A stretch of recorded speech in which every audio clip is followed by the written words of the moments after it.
नमस्ते। आज के इस विशेष एक्सप्लेनर में चलिए सीधे मुद्दे पर आते हैं। बात हो रही है सनातन धर्म की। एक ऐसा शाश्वत मार्ग जो केवल एक आस्था नहीं बल्कि जीवन जीने का पूरा विज्ञान है। ज्ञान, संस्कृति और धर्म के इस सफर में आज कुछ ऐसी गहराइयों को छुआ जाएगा जो इस प्राचीन शैली को एकदम नए नजरिए से पेश करती है। तो चलिए बिना देरी के शुरू करते हैं।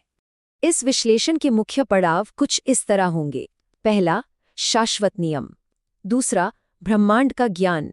तीसरा, आधुनिक समय के लिए इसके शाश्वत सबक। चौथा, हमारी संस्कृति और अनुष्ठान। और अंत में मुक्ति का मार्ग। तो आइए सबसे पहले भाग से शुरुआत करते हैं। शाश्वत नियम, जिसे आज आमतौर पर हिंदू धर्म कहा जाता है, उसका प्राचीन और एकदम सटीक नाम सनातन धर्म ही है। अब देखिए, पश्चिमी दृष्टिकोण वाले शब्द रिलीजन और सनातन धर्म के बीच एक बहुत ही गहरा, कह सकते हैं कि बिल्कुल बुनियादी अंतर है। रिलीजन अक्सर एक खास आस्था, पूजा के तय तरीकों और कुछ कठोर सिद्धांतों पर जोर देता है। लेकिन धर्म का दायरा इससे कहीं ज्यादा बड़ा है। ये मुख्य रूप से नैतिक कर्तव्यों, व्यक्तिगत आचरण और समाज में हमारी भूमिकाओं पर केंद्रित है। मतलब ये सिर्फ ये नहीं बताता कि पूजा कैसे करनी है, बल्कि ये सिखाता है कि सही तरीके से जीना कैसे है। सनातन धर्म का अगर शाब्दिक अर्थ देखें तो वो है शाश्वत नियम या हमेशा बना रहने वाला मार्ग। ये संस्कृत के धृ धातु से निकला है, जिसका मतलब होता है धारण करना। प्राचीन ग्रंथों में इसे समझाने के लिए एक कमाल का उदाहरण है। जैसे चीनी का अपना प्राकृतिक धर्म है मीठा होना और आग का धर्म है गर्म होना, ठीक वैसे ही सनातन धर्म वे अंतर्निहित कर्तव्य और गुण हैं जो पूरी मानवता को धारण करते हैं और उसे बनाए रखते हैं। अब एक बहुत ही चौंकाने वाली बात पर गौर करते हैं। ये परंपरा आखिर कितनी पुरानी है? स्रोत बताते हैं कि ये कम से कम 1500 ईसा पूर्व और शायद 10,000 सालों से भी ज्यादा पुरानी है। 10,000 साल, जरा सोचिए। दुनिया के बाकी प्रमुख धर्मों से अलग इसका कोई एक संस्थापक या कोई एक केंद्रीय सत्ता नहीं है। ये समय के साथ विकसित हुआ एक बेहद विशाल, खुला दार्शनिक ढांचा है, जिससे अनगिनत पीढ़ियों ने अपने ज्ञान से सींचा है। व्यक्तिगत कर्तव्यों को समझने के बाद अब दूसरे खंड की ओर मुड़ते हैं, ब्रह्मांड का ज्ञान। सनातन दर्शन सिर्फ एक इंसान तक सीमित नहीं है, यह पूरे ब्रह्मांड को एक आपस में जुड़ी हुई इकाई मानता है।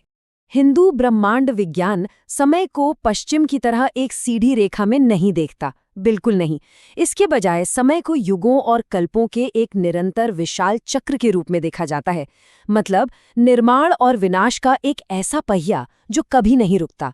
इसके साथ ही वास्तविकता के भी कई स्तर माने गए हैं, जिन्हें लोक कहते हैं।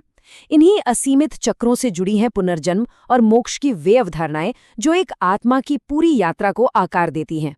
इस दर्शन के अनुसार इस पूरे ब्रह्मांड का हर एक पदार्थ, यहाँ तक कि हमारा ये मानव शरीर भी 5 महान तत्वों से बना है। इन्हें पंच महाभूत कहा जाता है: पृथ्वी, जल, अग्नि, वायु और आकाश। ये बात सुनने में जितनी सीधी लगती है, उतनी ही गहरी है। ये हमें प्रकृति और हमारे अस्तित्व के बीच के सबसे मजबूत आध्यात्मिक रिश्ते की याद दिलाती है। अब आते हैं तीसरे भाग पर, आज के लिए शाश्वत सबक। क्योंकि ये महान ज्ञान सिर्फ इतिहास की किताबों में कैद नहीं है, बल्कि आज की आधुनिक और उलझी हुई दुनिया की चुनौतियों का एकदम सटीक समाधान भी है। कुरुक्षेत्र के उस भयानक युद्ध के मैदान में दिया गया ये श्लोक शायद सबसे ज्यादा जाना माना और गहरा है। कर्मण्यवाधिकारस्ते मा फलेषु कदाचन। इसका सीधा सा अर्थ है कि इंसान को केवल अपने तय कर्तव्यों का पालन करने का अधिकार है, उनके फलों पर उसका कोई हक नहीं। भगवान कृष्ण ने यह ज्ञान तब दिया था जब अर्जुन भयानक मानसिक उथल-पुथल से गुजर रहे थे। यह श्लोक बिना किसी लालच के अपनी जिम्मेदारियों के प्रति पूरी तरह समर्पित रहने की बात करता है। अब इसे आज के समय से जोड़कर देखते हैं। आज की इस भाग दौड़ भरी, पूरी तरह से नतीजों के पीछे भागने वाली दुनिया में तनाव और बर्नआउट जैसी चीजें इसीलिए होती हैं क्योंकि सारा ध्यान सिर्फ रिजल्ट पर होता है। गीता का ये ज्ञान सिखाता है कि सच कहूं तो अगर पूरा ध्यान सिर्फ अपने सच्चे प्रयास और वर्तमान क्षण पर लगाया जाए तो न सिर्फ चिंता दूर होती है, बल्कि अपने काम में एक सच्ची गहरी संतुष्टि भी मिलती है। गीता का ही एक और बेहद शक्तिशाली श्लोक है। वो कहता है कि जिसने अपने मन को जीत लिया है, उसके लिए उसका मन सबसे अच्छा दोस्त है, लेकिन जो ऐसा नहीं कर पाता, उसके लिए वही मन सबसे बड़ा दुश्मन बन जाता है। मन इंसान का सबसे ताकतवर औजार है। अपने विचारों और अपनी भावनाओं पर काबू पाना ही व्यक्तिगत विकास की असली चाबी है। बाहर की दुनिया पर हमारा कोई जोर नहीं, लेकिन अपने मन पर नियंत्रण करके किसी भी बड़ी से बड़ी चुनौती को पार किया जा सकता है। चलिए अब चौथे भाग पर आते हैं, संस्कृति और पवित्र अनुष्ठान। ये जो बड़े बड़े दार्शनिक विचार हैं, इन्हें रोजमर्रा की जिंदगी में कैसे उतारा जाए? यहीं से जन्म होता है हमारी संस्कृति और हमारे संस्कारों का। अपने इतने लंबे और विशाल इतिहास में सनातन धर्म हमेशा से इन 4 पवित्र और मजबूत स्तंभों पर टिका रहा है। गौ यानी गाय, जो करुणा और पोषण का प्रतीक है। गीता, जो हमारा शाश्वत आध्यात्मिक मार्गदर्शक है। गंगा, पवित्रता की बहती हुई धारा। और गायत्री, वो सर्वोच्च मंत्र जो हमारी बुद्धि को रोशन करता है। ये सिर्फ प्रतीक भर नहीं है, ये सनातन चेतना की आध्यात्मिक रीढ़ है। सनातन धर्म में रोजमर्रा की जिंदगी कई अनुष्ठानों से गुथी हुई है, जैसे बड़ों को प्रणाम करना, जो एक गहरा सम्मान दिखाता है। माथे पर विभूति या पवित्र भस्म लगाना। हवन करना, जिसमें पवित्र अग्नि के जरिए आहुति दी जाती है। और पूजा, जो हमारी दैनिक आराधना है। सच मानिए, ये शारीरिक कार्य सिर्फ नाम के कर्मकांड नहीं है।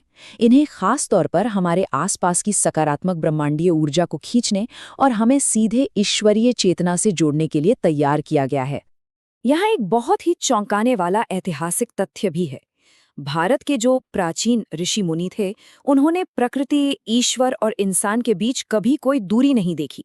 उन्होंने प्रकृति के गूढ़ वैज्ञानिक सत्यों को इन दैनिक अनुष्ठानों में कुछ इस तरह पिरो दिया कि ये वैज्ञानिक सिद्धांत हमारे नैतिक आचरण के जरिए अपने आप सुरक्षित रहें।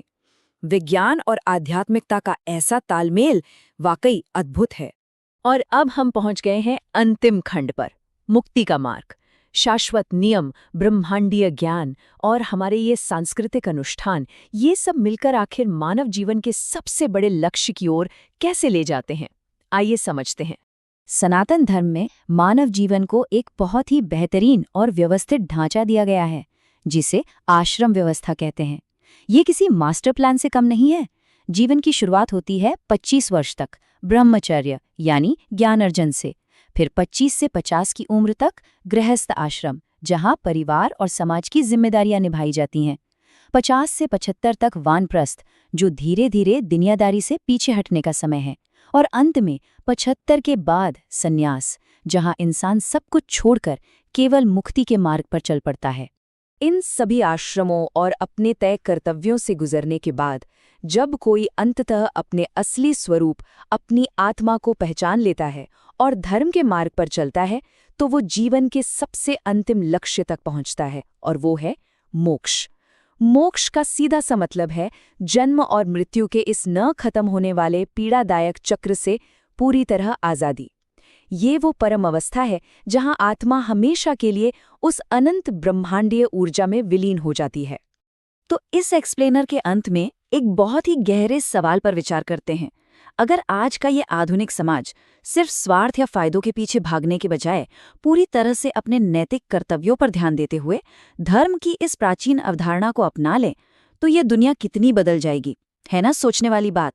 ये एक ऐसा विचार है जो इस प्राचीन दर्शन को सीधे भविष्य के एक बेहतरीन समाज से जोड़ता है। इस विचार के साथ ही इस ज्ञान चर्चा में शामिल होने के लिए बहुत बहुत धन्यवाद।